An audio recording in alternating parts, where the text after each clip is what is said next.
Halo semuanya, perkenalkan nama lengkap saya Maria Megtilis Dayola dengan NIM 2306070026. Saya akan mempresentasikan tugas dari mata kuliah Kimia Koloid tentang mereview jurnal. Baik, jadi jurnal yang saya ambil berjudul Pengaruh Bahan Utama Mayones terhadap Strukturnya sebagai Emulsi. Ini adalah jurnal Food Science and Technology tahun 2021. Nama penyusunnya dapat dilihat pada slide yang telah saya paparkan. Baik, pada bagian pertama kita akan membahas latar belakang dari jurnal ini. Mayones merupakan produk makanan berbasis emulsi minyak dalam air yang memiliki peranan penting dalam industri pangan.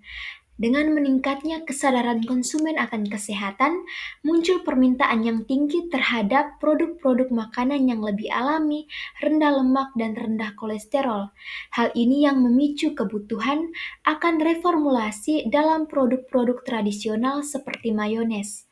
Secara umum, mayones terdiri dari campuran minyak, kuning telur, air, cuka atau jus lemon, garam, gula, dan berbagai bahan tambahan lainnya seperti pengental dan penstabil.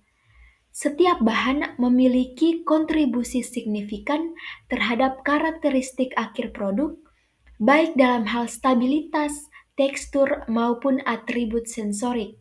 Namun, karena emulsi seperti mayones tidak stabil secara termodinamika, stabilitas kinetik menjadi sangat penting dan harus dicapai melalui pengaturan yang tepat terhadap berbagai parameter seperti ukuran dan fraksi volume fase terdispersi, viskositas fase kontinu, serta proses manufaktur.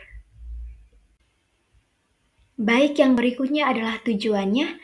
Artikel ini membahas bagaimana komponen utama mayones seperti minyak, kuning, telur, garam, pengasam, dan pengubah tekstur mempengaruhi struktur emulsi dan karakteristik reologi, sensorik, serta stabilitasnya. Tujuannya adalah memberi panduan bagi industri makanan dalam merancang formulasi mayones yang sehat, stabil, dan juga fungsional. Baik, yang berikutnya kita akan masuk pada komponen-komponen utama mayones dan juga pengaruhnya. Yang pertama adalah minyak. Minyak merupakan fase terdispersi utama sekitar lebih besar dari 65% dalam mayones konvensional. Adapun parameter yang penting yaitu ukuran tetesan, fraksi volume, dan juga tingkat oksidasi.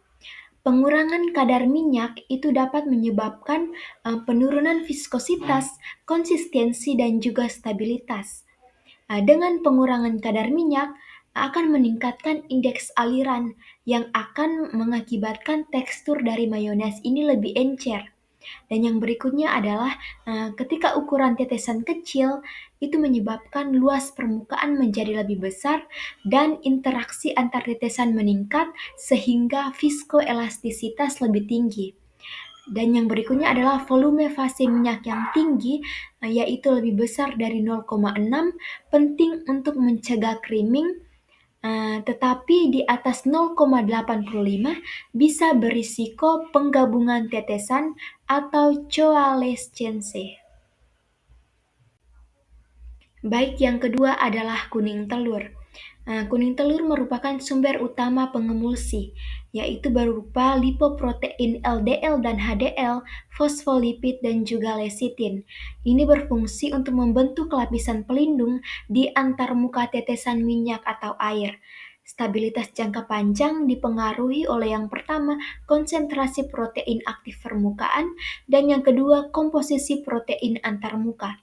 Dan yang berikut perlakuannya, itu dapat berupa pasteurisasi, pembekuan, dan enzimatik. Ini dapat meningkatkan atau menurunkan kapasitas pengemulsi dan juga dengan modifikasi dengan fosfolipase A2, itu dapat meningkatkan fleksibilitas LDL sehingga menyebabkan stabilitas emulsi menjadi naik. Dan yang berikutnya adalah penggunaan butiran kuning telur yang lebih rendah kolesterol itu juga menghasilkan viskositas dan stabilitas yang lebih baik. Baik, yang ketiga adalah pengubah tekstur atau hidrokoloid. Ini digunakan pada formulasi rendah lemak atau bebas telur. Contohnya seperti santan gum, guar gum, OSA starch, dan juga alginat. Mekanismenya itu yang pertama melapisi tetesan minyak yang menyebabkan pencegahan koalesensi. Kemudian meningkatkan viskositas fase kontinu yang menyebabkan pengurangan mobilitas tetesan. Kombinasi beberapa hidrokoloid seringkali diperlukan untuk mencapai pada efek sinergis. Kestabilan dipengaruhi oleh pH, kekuatan ionik, dan juga waktu penyimpanan. Beberapa kombinasi, misalnya konjac glukomanan ditambahkan dengan alginat, mendekati karakteristik mayones berlemak penuh. Baik, kita akan masuk pada yang keempat, yaitu garam dan zat pengasam. Garam berperan dalam yang pertama memecah kuning telur, menetralkan muatan protein sehingga memfasilitasi absorpsi pada antarmuka, meningkatkan interaksi hidrofobik, dan pada kadar garam yang berlebihan akan menghasilkan agregasi protein dan menghasilkan koalesensi meningkat. Pada asam, contohnya asetat dan sitrat, ini mengatur pH mayones pada 3,5 sampai 3,9 ideal untuk stabilitas. pH ini memengaruhi yang pertama ukuran tetesan minyak, yang kedua potensi creaming dan juga aktivitas antimikroba. Baik, yang berikutnya kita akan masuk pada parameter reologi dan juga sensorik. Yang pertama, mayones ini bersifat non-Newtonian seperti pseudoplastik dan viskoelastis. Yang kedua, menunjukkan tegangan luluh yang penting untuk stabilitas penyimpanan dan juga pemompaan. Yang ketiga, tiksotropi, yaitu struktur rusak saat digesek dan pulih saat diam yang menghasilkan relevan untuk penyebaran. Yang berikutnya adalah hubungan parameter reologis seperti viskositas kompleks dan modulus elastis dengan persepsi sensorik seperti kelengketan, kekentalan, dan juga kekenyalan. Baik, selanjutnya kita akan masuk pada inovasi teknologi atau High Pressure Homogenization atau HPH.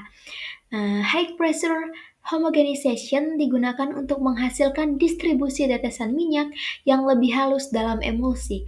Dengan tekanan tinggi yaitu sekitar puluhan hingga ratusan MPa, campuran minyak dan air dipaksa melewati celah sempit atau nozzle yang menyebabkan tegangan geser tinggi, kavitasi, dan juga tumbukan artar partikel yang efeknya yaitu ukuran tetesan minyak berkurang secara signifikan yang menyebabkan meningkatnya luas permukaan antarmuka, memperkuat lapisan pengemulsi, dan juga meningkatkan stabilitas fisik atau mengurangi creaming dan koalesensi. Dan yang berikutnya adalah keuntungan high pressure homogenization, yaitu yang pertama menghasilkan struktur emulsi yang lebih stabil, terutama pada produk rendah lemak. Yang kedua memungkinkan formulasi tanpa atau dengan sedikit pengemulsi buatan. Yang ketiga meningkatkan tekstur atau lebih kental dan homogen. Dan yang terakhir, efisiensi industri meningkat karena emulsi halus dapat terbentuk dengan lebih cepat. Baik, jadi kesimpulan dari materi dalam jurnal ini adalah formulasi mayones sangat kompleks dan tergantung pada interaksi antara bahan utama dan juga proses produksi yang mempertimbangkan yang pertama efek fisiokimia bahan seperti ukuran tetesan, viskositas dan juga pH dan kondisi proses seperti kecepatan pengadukan, suhu dan juga tekanan serta keseimbangan antara kualitas sensorik, kesehatan, dan juga stabilitas fisik. Tren masa depannya yaitu seperti pemanfaatan protein nabati, serat pangan, dan pengemulsi alami untuk mayones sehat dan juga berkelanjutan.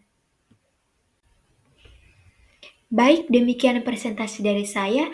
Apabila ada kesalahan atau kekurangan dalam presentasi ini, saya mohon maaf. Sekian dan terima kasih.